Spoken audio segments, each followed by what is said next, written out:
da parte de cima da tabela. É isso, Bruno. Clima tenso na academia de futebol. O Palmeiras voltou aos treinos depois do empate sem gols com o Cruzeiro e agora todo o foco está na Libertadores. Abel Ferreira reuniu o elenco nesta segunda-feira com um único objetivo: montar a estratégia perfeita para reverter o placar e buscar a vaga na final. O jogo é na quinta-feira, às 9h30 da noite no Allianz Parque e o clima é de decisão total. Será que o Verdão vai conseguir mais uma virada histórica? Bom, uma boa tarde para você, para os amigos do estúdio, também para o fã de esporte que nos acompanha. Até porque, né, a gente conhece aquele ditado: depois da tempestade vem a bonança.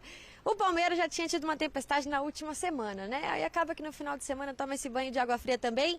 A gente pode dizer que um 0-0 é bem melhor, é claro, que um resultado de um 3-0 é contrário, né? No caso, o revés que aconteceu lá em Quito na semana passada pela Libertadores. Mas isso realmente deixa em dúvida até o torcedor um pouco mais esperançoso, o torcedor mais esperançoso, a gente pode dizer assim, para essa quinta-feira no Allianz Parque. O Palmeiras tinha muita chance de chegar à final da Libertadores. A gente até tratava, não só a gente, né, mas a imprensa local lá de Quito também tratava o Palmeiras como um dos favoritos ao título da Libertadores, o que é muito verdade, continua nessa posição, mas o 3-0 mexeu muito com os bastidores e também, é claro, com o que a gente está vendo do Palmeiras em campo. O que dá para dizer é que nesse último jogo o Palmeiras teve ali sim um desfoque importante, o Piquerez estava suspenso, teve um Cruzeiro também que fora de casa tem costumado ir muito bem no Campeonato Brasileiro, mas é uma semana muito decisiva, Bruno, e que isso tenha servido, é claro, de mais uma lição para essa equipe do Palmeiras. Não à toa, o time já está aqui treinando desde cedo, focado nessa partida em casa. Até porque Abel Ferreira não cansou de repetir na última semana: 90 minutos no Allianz Parque é tempo demais, Bruno Vicari. Ô Vicky, ontem o Cássio foi agredido ali, né? Recebeu ali uma garrafada. O torcedor foi identificado. Então como é que fica essa questão agora? Pode existir uma punição ou não? Atualiza isso pra gente. Pode existir uma punição por conta do Código Brasileiro de Justiça Desportiva, né? O Palmeiras pode ser punido em até 10 jogos, perda de 10 jogos, de mando de campo de 10 jogos, perdão. Ainda assim, o Palmeiras ontem agiu muito rapidamente, então já fez um BO contra o torcedor, né? Eu não queria usar a palavra torcedor, mas a pessoa que de fato jogou a garrafa no Cássio. Não gosto de usar a palavra torcedor pra gente não trazer isso no estigma de que foi um torcedor palmeirense. Foi um indivíduo que estava lá torcendo para o Palmeiras e que quis ali atrapalhar. Inclusive, outros torcedores do Palmeiras até o reprimiram na hora, né? Seguraram o cara ali para que ele pudesse ser identificado e, enfim, a ideia é que ele realmente perca essa possibilidade de voltar ao estádio tão cedo pelo lado do Palmeiras, que o Palmeiras mesmo já disse que não compactua com esse tipo de ações. Então o Palmeiras pode sim ser punido, independentemente da intenção do clube. Mas o clube já agiu ali, fez um BO contra o rapaz e, enfim, agora os próximos passos a gente vai ver, porque isso também precisa ser julgado no STJD. Antes de eu devolver para você, Bruno, é bom lembrar também que o Abel falou bastante sobre essa questão da arbitragem na coletiva, falando até sobre uma construção de narrativa ali, né, uma narrativa hipócrita de encontrar um patinho feio. Ele pediu até que, tomara que agora escutem o Leonardo Jardim, já que ele tentou lutar tanto tempo sozinho contra essas questões da arbitragem e também até compara ali a questão do Rabon Abate-Abel com a questão do Wilton. Ele fala, um segue, o outro fica na geladeira, um fica na geladeira, o outro segue. Então a CBF também precisa desse critério com relação aos seus árbitros. E aí eu trouxe isso só pra gente aflorar ali a nossa discussão, é claro, mas também passar para quem está em casa de que, mais uma vez, o Abel falou sobre isso e de um jeito bem positivo na sua coletiva, diante de todas as questões que a gente já trouxe do Abel. Foi uma boa coletiva de imprensa ontem dele, quando ele fala sobre essa questão da arbitragem, amigos. Boa vitória, a gente vai... Muito bem, tá aí o Abel. No final ele está falando, claro, do jogo de quinta-feira, são Palmeiras e LDU, o jogo de ida foi 3-0 para a LDU. Ele promete uma noite mágica no Allianz, que seria uma virada espetacular, da qual aqui dessa mesa só eu acredito, porque eu dei 5 fichas para o Palmeiras, 5-5, mas essa é outra história. Vamos ao jogo de ontem, Massa, das palavras também dos dois treinadores, os dois falando sobre a arbitragem. E você estava falando aqui que o Abel tem razão na questão da campanha, com relação a Palmeiras ser beneficiado ou não e tudo mais. Ele tem muita razão, né? Quem está do lado do DK é que tem visto o que está acontecendo desde o jogo contra o São Paulo, né? E assim a arbitragem se perdeu completamente. O Wilton pipocou no Maracanã por causa da pressão. E ontem o Klein também. Então, cara, esse ambiente do futebol ele fica cada vez pior quando não se ataca o problema que é a qualidade da arbitragem, né? Então, quando a gente vê e ouve as pessoas falando que o Palmeiras é o beneficiado da temporada, que o campeonato está manchado, que isso, que aquilo, quem está do lado de cá, né, percebe que há um exagero, percebe que não se vê os lances na qual o Palmeiras é prejudicado. Não há nem discussão a respeito do tema. A balança é completamente desigual. Mas isso faz parte, cara. Faz parte, eu já não... Nem, assim, me preocupo tanto com isso. O Palmeiras tem que fazer a parte dele. Se tiver que ganhar o título, vai ter que ganhar também dessa questão. Vai ter que jogar melhor. O time não está jogando bem. Vem de 2 jogos horrorosos. O jogo lá contra a LDU foi um negócio inacreditável. Isso não tem nada a ver com a arbitragem.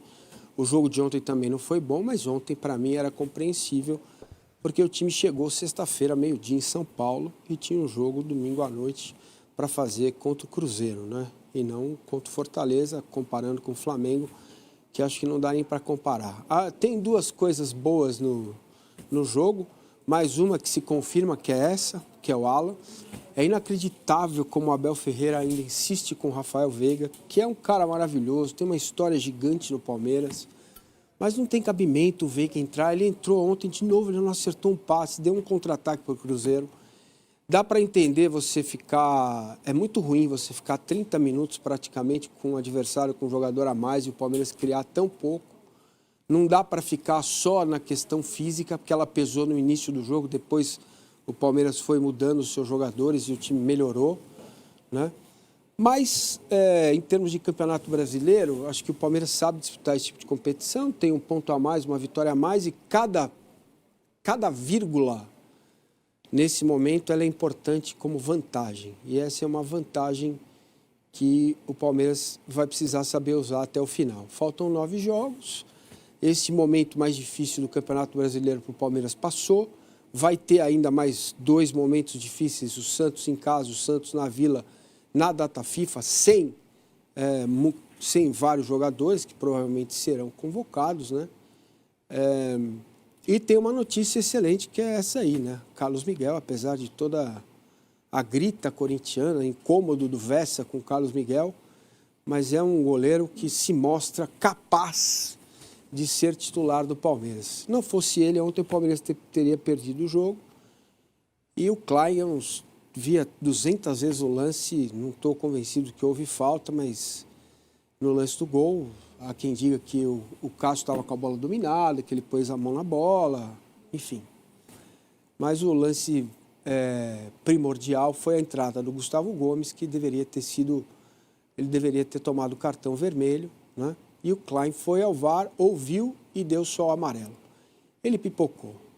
O Klein, a arbitragem dele é resultado da arbitragem do Wilton Pereira Sampaio lá no Maracanã, e eu lamento isso. Acho que as coisas poderiam ser diferentes, mas não estão sendo, né? Essa, a rigor, foi...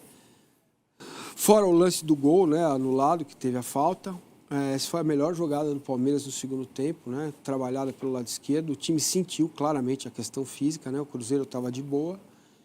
E depois da derrota do Flamengo lá para o Fortaleza, eu pensei, o empate não é mau resultado. E não foi mesmo. Para quinta-feira, a gente fala depois. Vamos falar depois. O Abel estava animado aí com a quinta-feira. Vessa, e aí? Era para ter ganhado? O Abel tem razão? Foi pênalti? O pênalti pode falar depois. Pênalti não, foi falta. Foi expulsão. Pênalti não teve dessa vez. Pênalti não teve. Em tese. Se alguém que está acompanhando a gente não assistiu o jogo, o resumo o Carlos Miguel foi o melhor jogador do Palmeiras. E quando o goleiro é o seu melhor jogador, é porque você desempenhou mal, seus jogadores de linha não foram bem. O Palmeiras não faz um bom jogo. Individualmente, todo mundo, para mim, não tem nenhum destaque. Muitas vezes você fala assim, pô, tem esse cara aqui, ele acabou com o jogo. Ou, hoje é até difícil achar quem é o melhor em campo de tantos jogadores que foram bem. Ontem, sinceramente, nenhum jogador para mim se destacou, a não ser o goleiro.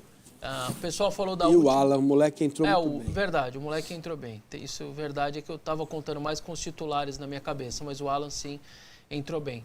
Muita gente falou da última defesa do Carlos Miguel, mas para mim a mais importante, mais impactante é a falta. O que o jogador do Cruzeiro pega bem rápido, forte na bola, uma pancada daquela, colocada, e para você chegar no ângulo, olha, é muito difícil para você chegar. A batida é muito perfeita, é muito bonita, é forte, é colocada e ele vai lá buscar. Então, para mim, é até mais impactante. O último lance lá, foi em cima dele e tal, acho que foi até um lance mais fácil do que a própria falta. O resultado, para mim, do Palmeiras é excelente, porque ele mata o Cruzeiro e faz um ponto no Flamengo, que tinha dado a brecha no final de semana. Para o Flamengo não foi tão ruim o empate, é verdade. O Flamengo deu mais sorte do que juízo. Mas a rodada, para mim, é do Palmeiras. Ele matou o Cruzeiro e ele simplesmente abriu um ponto do Flamengo numa rodada que ele era para muito provavelmente perder 2 pontos. O Flamengo tirasse 2 pontos, enfim, ele vencendo o Fortaleza e o Palmeiras no máximo empatando com o Cruzeiro. Um time que estava descansado, treinou a semana inteira. O Palmeiras vai à altitude de 3.000 metros, repetiu os jogadores, aí aquela coisa, o torcedor não reclamou de se repetir, a gente sentia em rede social, é isso mesmo. Eu falei mesmo na sexta, remoto lá, tem que colocar todo mundo, porque não tem essa, o Arnaldo, eu sei que ele não concorda, mas eu acho que esses jogadores era até difícil para os caras, você chegar para o Gustavo Gomes, os caras, olha, eu vou segurar vocês esse jogo do Cruzeiro. O cara vai falar, você não vai me segurar, eu quero jogar, os caras vão querer jogar. Eu duvido que esses caras não iam querer jogar, ainda mais depois do papelão que foi lá na altitude contra a LDU. Então, acho que era até alguma maneira dos jogadores mesmo, diante do torcedor, dar uma resposta. Era muito difícil convencer alguém a ficar fora de uma partida como essa. Isto colocado, para mim, o lance do Gustavo Gomes para mim é muito óbvio, né? É uma expulsão até simples de ser feita. Ele já tinha dado uma entrada muito parecida com o Pedro, contra o Pedro. Está até o vídeo viralizado agora. Estava 3-1, final do jogo, meio que passou, o Pedro pula. Nos jogos, nos lances contra o São Paulo. Também, nos lances contra o Tapia. Qual que é a sua definição? O Gustavo joga com o colar do anjo do BBB. Então, pode fazer o que ele quiser. Então, no Morumbi, ele fez o que ele quis com o Tapia, bateu do jeito que ele queria. O Pedro teria quebrado a perna se o Pedro não pula também numa entrada aos 42 do segundo tempo. Estava 3-1 pro Flamengo. E ontem também, mais de novo, outra expulsão meio clara. A regra, que eu também... eu não tinha o conhecimento, que eu vi ontem lá todo mundo divulgando a regra, de que o jogador colocou a mão por cima, mesmo que no contato no chão, não precisa ter agarrado. Se o goleiro tiver com ela assim, ó, agora, a hora que ele pôs a mão em cima, a bola é dele, não pode mais ser tocado. Então o gol é bem anulado, a regra está aí. E eu mesmo não tinha tanto conhecimento sobre ela e ontem eu aprendi um pouco mais. O gol é bem anulado e é claro que depois vai ter uma gritaria normal, mas a arbitragem nesse sentido aí, ela acabou acertando. O resultado aqui para o Palmeiras é bom, é que eu não acho que o desempenho do time em si não foi legal mesmo. Vamos nos aprofundar sobre a questão da arbitragem daqui a pouco. O Pulgar deveria ter recebido algum cartão no Maracanã? Vermelho. A gente falou. Não, eu só estou te perguntando aqui porque... A gente falou aqui. Então, e o jogador do Cruzeiro, ele sai do campo porque ele teve um problema muscular na outra perna, tá? Teve a pancada foi forte, e o Gustavo Gomes... O Cruzeiro divulgou depois? Eu nem vi. Expulso, foi muscular, né? A pancada foi do lado direito e ele saiu com contusão muscular do lado esquerdo, na coxa. Vamos tratar da arbitragem já, mas antes, Arnaldo, ficou uma discussão aí sobre que time que deveria ter ido a campo do Palmeiras. Eu estou com o Vessa. No caso do Palmeiras, eu estou com o Vessone porque é o seguinte, o Flamengo perdeu, você vai jogar contra um time forte pra caramba. Sei lá, deu errado, de fato. Como disse o Abel, depois de falar, mas faz mais sim. Diário de Lunes. Não, então o meu diário é de viernes, né? O meu. Não é pré-rodada, né? Assim, eu acho que ainda mais jogando no domingo, depois de tudo que aconteceu no sábado, não foi contra o Flamengo. Não foi só Fortaleza e Flamengo. Foi contra o Inter e foi contra o Bahia. É só observar como se comportam hoje times de futebol que atuam contra outros mais descansados numa semana desafiadora. Então, no sábado, o Flamengo morreu no Castelão, o Inter morreu no Maracanã, o Bahia morreu no Morumbi. Né? Contra equipes mais descansadas. O Palmeiras poderia ter, talvez, observado isso. É claro que, para o Palmeiras especificamente, tinha uma circunstância diferente dessas outras três, do Flamengo, do Inter e do Bahia. O Palmeiras jogava na sua casa. Isso faz uma diferença. Tanto em termos de preparação quanto em termos de ambiente. Você está jogando. E aí a expectativa da torcida é ver os melhores jogadores. E hoje, para mim, não tem melhor jogador. Se eu sou melhor que você, Tironi, sempre fui no futebol, e você está mais preparado fisicamente, você é melhor que eu. Para mim, isso está claro. Não tem... Essa situação. O futebol atual é isso. E vamos combinar que essa circunstância ela só ficou atenuada porque o Gustavo Gomes não foi expulso no comecinho do jogo. Senão o Palmeiras ia morrer com um a menos. Como ele morreu com um a mais. Né? A circunstância foi... Então, eu acho que, sim, para o Palmeiras tinha alguma discussão a escalação dos titulares, sobretudo para a recuperação moral. Talvez o Abel tenha pesado isso também. Para o Flamengo não tem discussão. Depois o Flamengo errou na estratégia de uma forma... E, de novo, era uma conversa de sexta-feira. Porque o torcedor acha que se você colocar um time alternativo, você está facilitando para o adversário. Uma pinóia. Fisicamente, você está dificultando para o adversário. Né? O Felipe Luiz não tem desculpa, o Abel tem alguma desculpa. Mas o time durou 45 minutos só, né?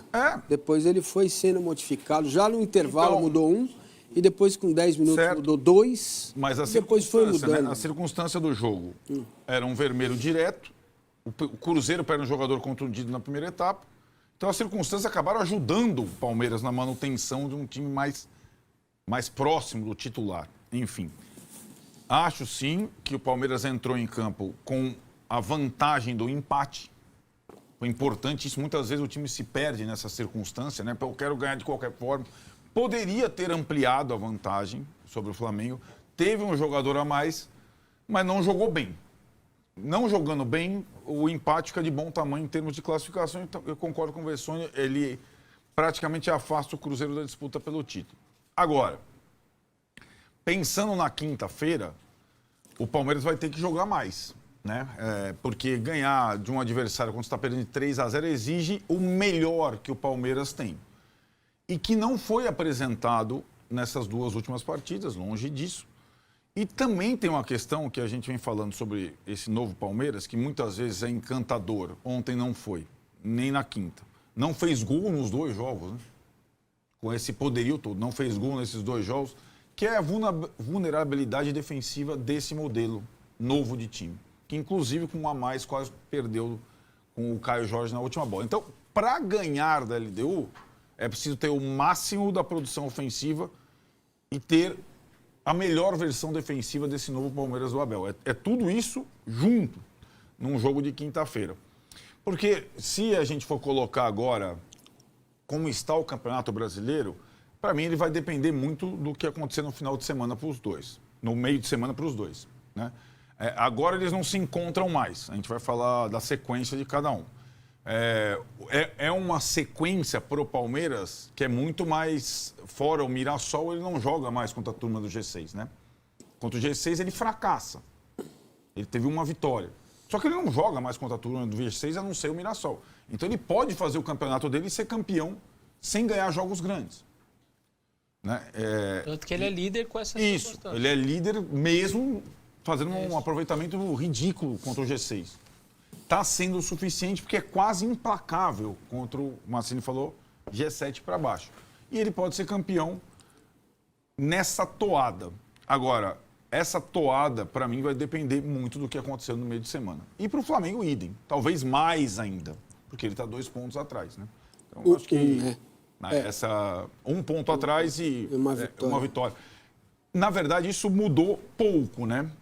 Porque um ponto a mais do Palmeiras agora significa ainda você ter um tropeço a seu favor. Era mais ou menos a circunstância dos pontos iguais com vitórias a mais. É um ponto só.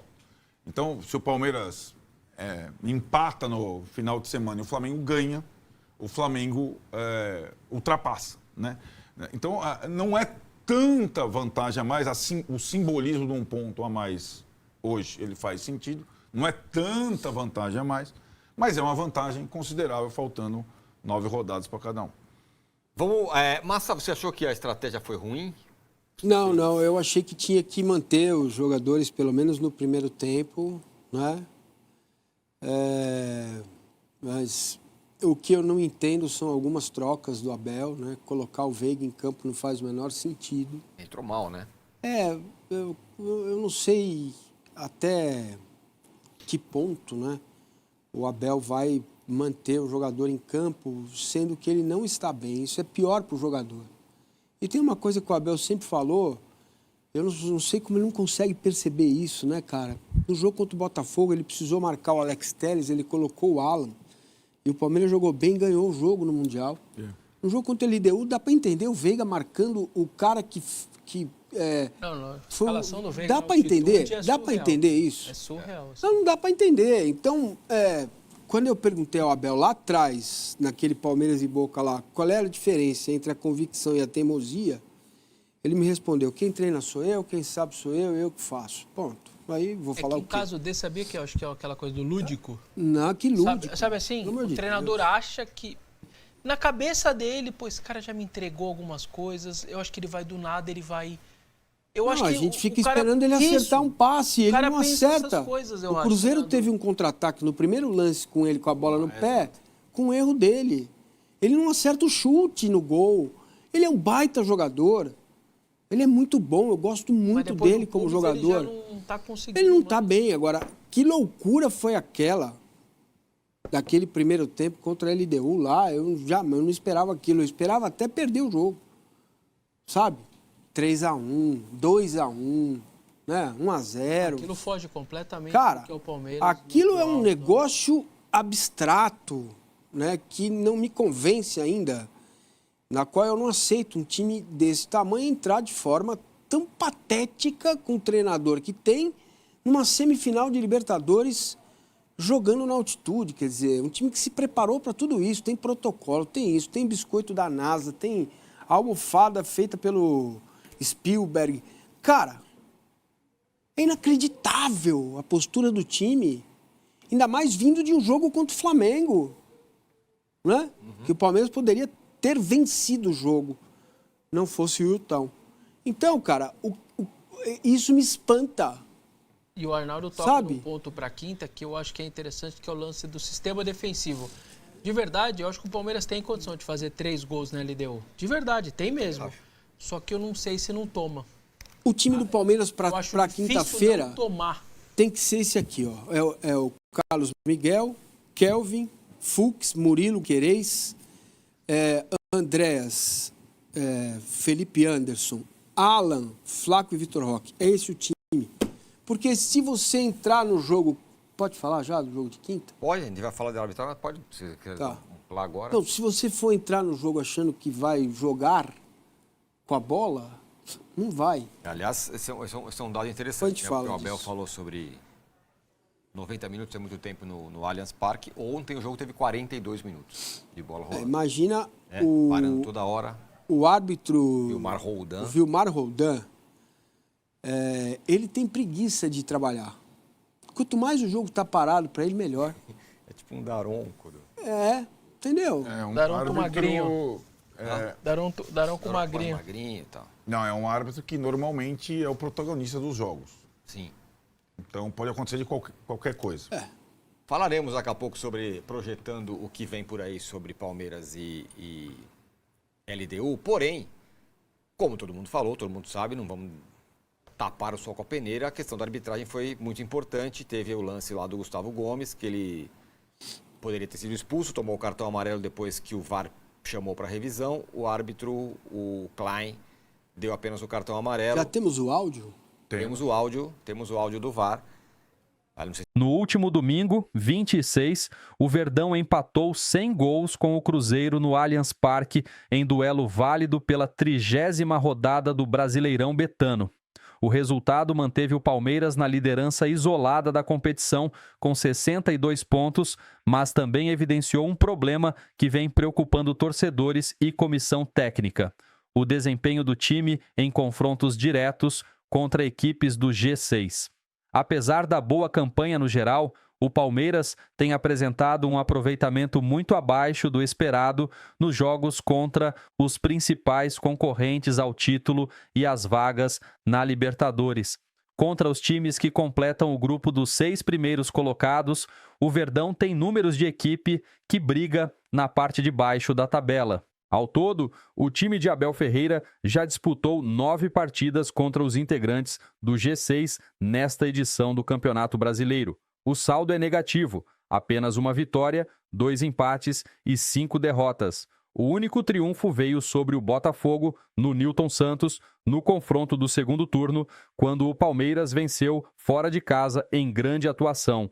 Nos demais compromissos, o desempenho foi decepcionante. O Verdão perdeu os 2 jogos para Bahia e Flamengo, somou apenas 1 ponto em 2 confrontos com o Cruzeiro e empatou uma vez com o Mirassol. Esses resultados explicam a dificuldade da equipe em se impor diante de adversários diretos na luta pelas primeiras posições. Com esse retrospecto, o aproveitamento do Palmeiras contra o G6 é de apenas 16%. O dado chama atenção, principalmente quando comparado ao desempenho geral do Lanterna Sport, que possui 20,2% de aproveitamento no campeonato. Em outras palavras, o líder do Brasileirão tem rendimento inferior ao último colocado quando enfrenta os rivais mais fortes. O baixo desempenho nesses confrontos diretos também acende um alerta para a reta final da competição.